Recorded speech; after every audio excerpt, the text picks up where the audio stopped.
৮+৪ টানা ১২ জয় টি-২০ বিশ্বকাপে ভারতের গতবারের আসর থেকে ধরলে। আবার আপনি যদি একটু অন্যভাবে ধরেন ১২+৫ টানা ১৭ জয় ভারতের আইসিসি হোয়াইট বল টুর্নামেন্টে। গত টি-২০ বিশ্বকাপ, চ্যাম্পিয়ন্স ট্রফি, এইবারের টি-২০ বিশ্বকাপ। আইসিসি হোয়াইট বল ইভেন্টে ভারত সর্বশেষ হেরেছিল ৮২৬ দিন আগে। মাঝখানে তাদের ১৭টা জয় এবং ২টা চ্যাম্পিয়নশিপ। এরপরে এসে এইবার সুপার এইটসের প্রথম ম্যাচে সাউথ আফ্রিকার কাছে ভারতের হার, এবং সেই হারটা এমনই যে তাদের সেমিফাইনালে ওঠাটা এখন একটা বিরাট প্রশ্নবোধক চিহ্নের সামনে দাঁড়িয়ে। অল অফ এ সাডেন মনে হচ্ছে ভারতের এই হোয়াইট বলের সাম্রাজ্যটা ভেঙে পড়ছে। সেইটা শুধুমাত্র একটা পরাজয়ের কারণে না, যেইভাবে ভারত হেরেছে, ৭৬ রানের বিশাল ব্যবধানে হেরেছে এবং নেট রান রেটটাকে যেই যাচ্ছে তাই অবস্থাতে ভারত নিয়ে গিয়েছে। এখন তো তাদের সেমিফাইনালে ওঠাটাই বড় একটা চ্যালেঞ্জের ব্যাপার। অন্যদিকে সাউথ আফ্রিকা গত টি-২০ বিশ্বকাপ ফাইনালে ভারতের কাছে পরাজয়ের প্রতিশোধ, মানে প্রতিশোধ তো আর হয় না, একটা ওয়ার্ল্ড কাপ ফাইনালে হারের প্রতিশোধ কি আর আরেকটা সুপার এইটসের ম্যাচে হয় নাকি? বাট স্টিল কোনো না কোনোভাবে তাদের এক ধরনের সান্ত্বনার জায়গা এখানেটাতে তৈরি হলো এরকম একটা জয়ে। যখন প্রথম পর্বের ৪টা গ্রুপ চ্যাম্পিয়ন এবারের ফরম্যাটের কারণেই সুপার এইটসে একই গ্রুপে পড়ে গিয়েছে, সেইখানটাতে সাউথ আফ্রিকার এই জয় ভারতের বিপক্ষে তাদের সেমিফাইনালে তোলার ক্ষেত্রে অনেকখানি এগিয়ে দিয়েছে। সঙ্গে তাদের ওই নেট রান রেটের ব্যাপারটা রয়েছে। দক্ষিণ আফ্রিকার এই ৭৬ রানের জয়ে ভারতের এই বিশাল ব্যবধানে পরাজয়ে টার্নিং পয়েন্ট কোনটা, সেই আলোচনাটাই তো আসলে করছি। দেখুন, এরকম কোনো কিছু যে হতে পারে সেইটা কি একেবারে আনএক্সপেক্টেড ছিল? হ্যাঁ, এক অর্থে বলতে পারেন যে আমি উইনিং স্ট্রিকের কথাটা বললাম, ভারতের যে টি-২০ ওয়ার্ল্ড কাপে গতবার তারা একটা ম্যাচ বৃষ্টির কারণে ভেসে গিয়েছে, যে ৮টা ম্যাচ খেলেছে সবগুলোতে তারা জিতেছে, এবারও গ্রুপ পর্বে ৪টা ম্যাচ তারা জিতেছে। মাঝখানে যে champions trophy ICC white ball event ধরলে সেইখানেও তারা ৫টা ম্যাচ জিতেছে। ফলে ভারতের হেরে যাওয়াটা একটা ঘটনা। কিন্তু সাউথ আফ্রিকাও গ্রুপ পর্বে ৪টা ম্যাচ যে জিতেছে সেইখানটাতে ওই সাইনটা কিন্তু ছিল যে ভারতের বিপক্ষে তাদের জয়ের সম্ভাবনা আছে, খুব ভালোভাবেই আছে। ভারতের সতর্ক হওয়ার যথেষ্ট জায়গা ছিল। ইনফ্যাক্ট সাউথ আফ্রিকা যখন ১৮৭ রান তুলে ফেলেছে, সেইটাও যে ভারতের একেবারে রিচের বাইরে ছিল আমি সেটা বলব না। এই আহমেদাবাদেই তো গত বছরেই যে কিছুদিন আগেই ভারত ২৩১ রান তুলেছিল না, এবং সাউথ আফ্রিকা সেই রান তাড়া করতে নেমেও ২০১ রান করেছিল না। ৩০ রানে মাত্র ভারত ম্যাচটা জিতেছিল। ফলে সাউথ আফ্রিকা যখন ১৮৭ রান করেছিল, ভারতের যে ওই রান তাড়া করে জিততেই পারবে না বিষয়টা ওইরকম ছিল না।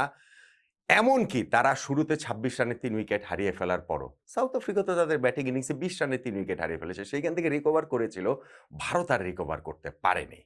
ভারতের এইবারের ওয়ার্ল্ড কাপে তারা যে প্রথম ৪টা ম্যাচ গ্রুপ পর্বে খেলেছে, সেইখানে পাকিস্তানের বিপক্ষে ম্যাচটাতেই বলতে পারেন এক ধরনের কমপ্লিট পারফরম্যান্স। বাকি ম্যাচগুলোতে তারা আসলে ইন্ডিভিজুয়াল ব্রিলিয়ান্সে বেরিয়ে গেছে। কিন্তু একটা টিম হিসেবে যে পারফর্ম করার ব্যাপার, সেইটা ভারতের হচ্ছিল না। যে এক্সপেকটেশনটা ছিল যে সুপার এইটস পর্ব থেকে হবে, সেইটা বরং আরও হয়নি। ভেঙে চুরে গেছে ভারত। ব্যাটিংয়ে তারা একেবারে ধসে গিয়েছে। ইনফ্যাক্ট তারা যে আসলে ১০০ রান পেরিয়েছে, এইটাই শেষ পর্যন্ত গিয়ে একটু বেশিই মনে হয়েছে। কেননা শুরুতে যেটা বলছিলাম ২৬ রানে তাদের ৩ উইকেট গিয়েছে। দেখেন এখানটাতে হিসাবটা কি, যে ভারতের টপ অর্ডারে হচ্ছে গিয়ে ৩ জন বাঁহাতি রয়েছে। সাউথ আফ্রিকা একজন অফ স্পিনার দিয়ে বোলিংটা শুরু করবে। এগুলা সবই হচ্ছে গিয়ে এটা খুব নরমাল একটা ম্যাচ আপ, এবং সেইখানটাতে ঈশান কিশনের উইকেটটা এডেন মার্করাম তুলে নিলেন। এবং তিলক ভার্মা তিনি হচ্ছে গিয়ে বেরিয়ে এসে মারতে গেলেন মার্কো ইয়ানসেনকে। সেটা এজ হয়ে তিনি আউট তো হয়েছেন বটেই, সঙ্গে একটা রিভিউ বার্ন করে গিয়েছেন। আর অভিষেক শর্মা যিনি শূন্যের হ্যাটট্রিক করেছিলেন, এই ম্যাচটাতে রানের খাতা খুলেছেন বটে, ১৫ রান করেছেন, কিন্তু সেইখানটা তো মিস হিটের পর মিস হিট করে যাচ্ছিলেন, এবং ফাইনালে গিয়ে ওই ইয়ানসেনের একটা নাকেল বলে তিনি ক্যাচ দিয়ে আউট হন। ২৬ রানে ভারতের ৩ উইকেট পড়ে যায়, এবং সেইখান থেকে যেই রিকভারি ফেজটা সূর্যকুমার যাদব ক্যাপ্টেন তাদের এখানটাতে ছিলেন, এবং মনে হচ্ছিল যে ওয়াশিংটন সুন্দরের সঙ্গে ওই জায়গাটাতে হচ্ছে গিয়ে রিকভারি করতে পারেন, কিন্তু সেটা আসলে পারেননি।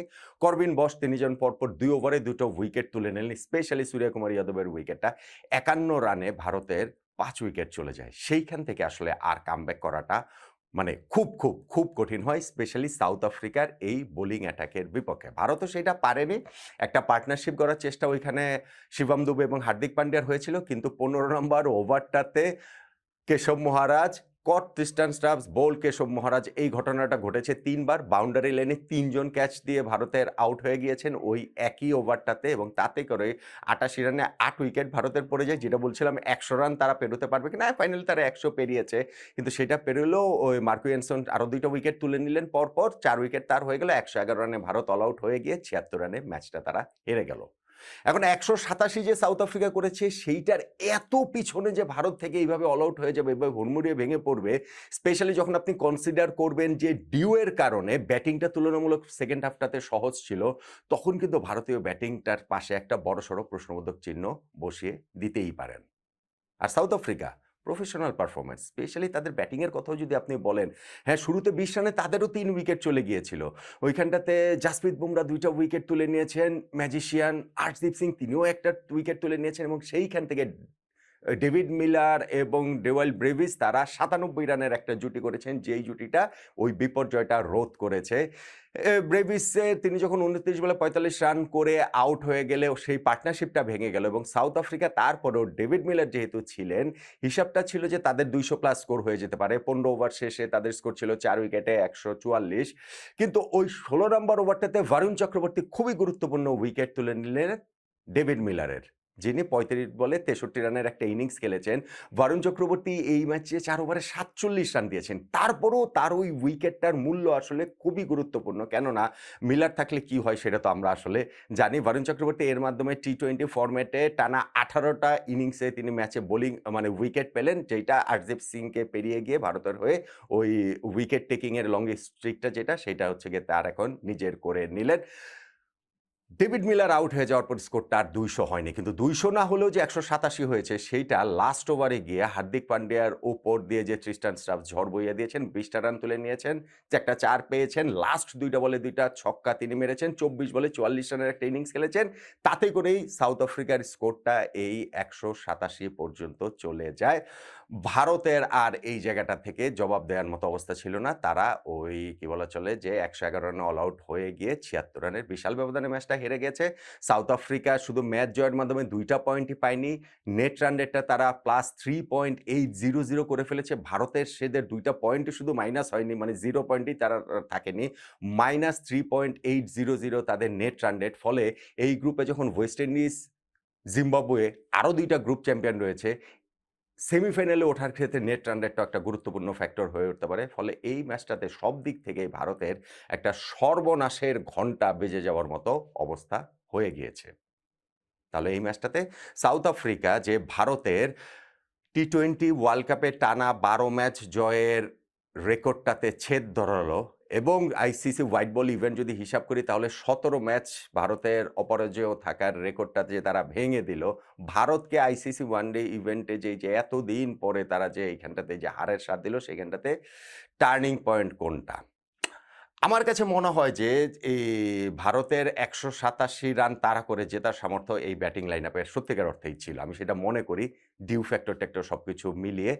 ইভেন আপনি যদি আমাকে বলেন যে ২৬ রানে যে ভারতের ৩ উইকেট পড়ে গিয়েছে, ওই ধাক্কাটা সামলে উঠে পর্যন্ত তাদের পক্ষে জয় পাওয়াটা সম্ভব ছিল। কিন্তু আমি মনে করি যে সত্যিকার অর্থে ওইখানটাতে তারা যে পরপর ২ ওভারে করবিন বস, এটা হয়তো অনেকেই আমার সঙ্গে এগ্রি করবেন না। কিন্তু করবিন বস যে ২টা উইকেট তুলে নিলেন ওয়াশিংটন সুন্দর এবং স্পেশালি সূর্যকুমার যাদবের উইকেটটা, সেইটা গুরুত্বপূর্ণ। ৫১ রানে ভারতের ৫ উইকেট পড়ে গেল। সেইখান থেকে আসলে তাদের পক্ষে আর চেজ ডাউন করাটা সম্ভব হলো না। ফলে আমি মনে করি করবিন বোসের এই ২টা উইকেট, স্পেশালি সূর্যকুমার যাদবের উইকেটটাতেই সাউথ আফ্রিকার এই বড় জয়ের, ভারতের বিপক্ষে ৭৬ রানের জয়ের টার্নিং পয়েন্ট। কতটা একমত হবেন আপনি? জানাতে পারেন।